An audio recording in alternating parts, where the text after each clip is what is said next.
ভালো না, এই কাজটা ঠিক না। আল্লাহ পাক আজকে আপনাকে হয়তো ১ কোটি টাকা দিয়েছেন, কালকে আল্লাহ না করুক ১,০০০ টাকার জন্য মানুষের কাছে হাত পাততে বাধ্য করতে পারেন আল্লাহ পাক। এমনও কিন্তু দিন আসতে পারে। দিন সবসময় সমান থাকে না। আজকে আপনার কাছে ১ কোটি টাকা আছে, কিছু মনে হচ্ছে না।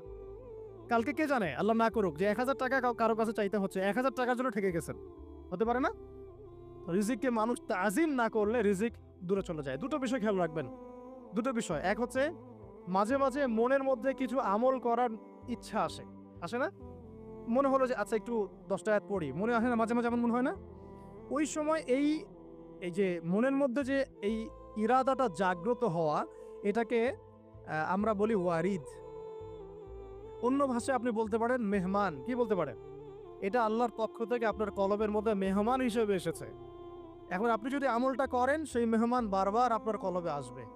যদি আপনি ওই সময় আমলটা না করেন, মেহমান চলে যাবে।